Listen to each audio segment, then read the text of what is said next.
Hello friends, ഞാൻ അനി. അമ്മൂസ് പൊടിക്കൈയിലേക്ക് എല്ലാവർക്കും സ്വാഗതം.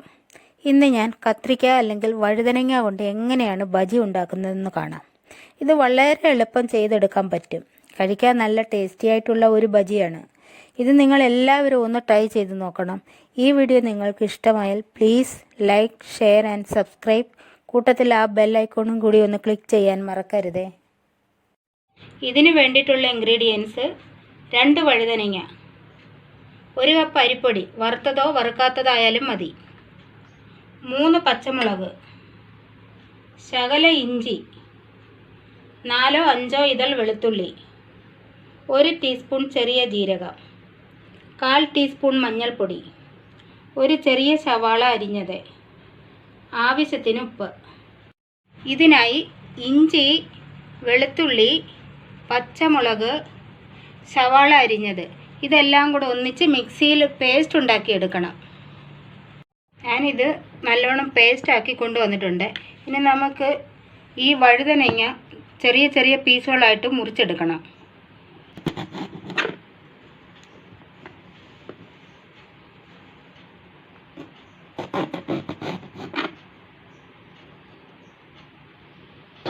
ഇതുപോലെ ചെറിയ ചെറിയ പീസുകളായിട്ട് ഒരേ സൈസിൽ നമുക്ക് കട്ട് ചെയ്തെടുക്കാം. ഇത് ഈ സൈസിൽ കട്ട് ചെയ്തെടുക്കണം. ഇത് വഴുതനങ്ങ എടുക്കുമ്പോൾ കുറച്ച് അരി മുറ്റാത്ത സൈസിൽ നോക്കി വേണം വഴുതനങ്ങ എടുക്കാൻ. ഇതിൽ അല്പം ഉപ്പും ശകലം മഞ്ഞൾപ്പൊടിയും ഇതുപോലെ 2 വശവും തേച്ച് വെക്കണം. എല്ലാത്തിലും അതുപോലെ തേച്ചെടുക്കണം. ഇതുപോലെ ഞാൻ എല്ലാ പീസിലും മഞ്ഞൾപ്പൊടിയും ഉപ്പും ചേർത്ത് വെച്ചിട്ടുണ്ട്.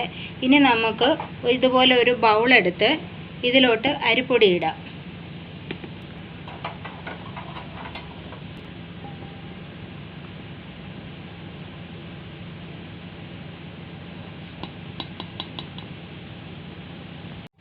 ഇതിലോട്ട് ഇനി നമുക്ക് ഈ ഇഞ്ചി വെളുത്തുള്ളിയുടെ പേസ്റ്റ്,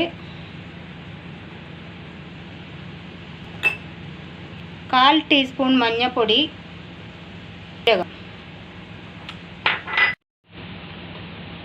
ആവശ്യത്തിന് ഉപ്പ്. ഇനി ഇതിലോട്ട് ആവശ്യത്തിന് വെള്ളം ഒഴിച്ച് നമുക്ക് കുഴച്ചെടുക്കാം.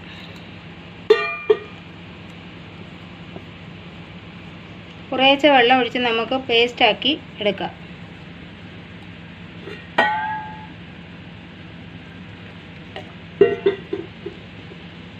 ഈ അളവിൽ പേസ്റ്റ് ഉണ്ടാക്കിയെടുക്കണം. ഒരുപാട് ലൂസ് ആവാൻ പാടില്ല.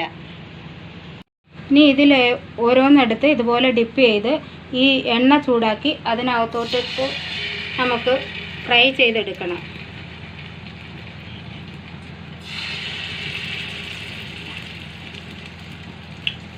ഇതുപോലെ കുറച്ച് അകലെ അകലെ വേണം നമുക്കിത് വെക്കാൻ.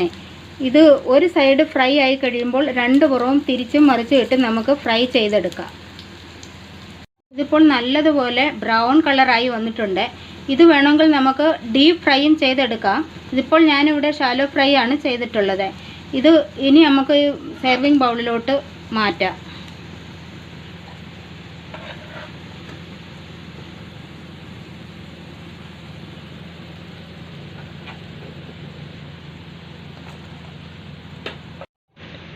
ഇതുപോലെ ബാക്കിയുള്ളതും നമുക്ക് ചെയ്തെടുക്കാം. ഇതുപോലെ ബാക്കിയുള്ളതും ഞാൻ ഫ്രൈ ചെയ്ത് കൊണ്ടുവന്നിട്ടുണ്ട്.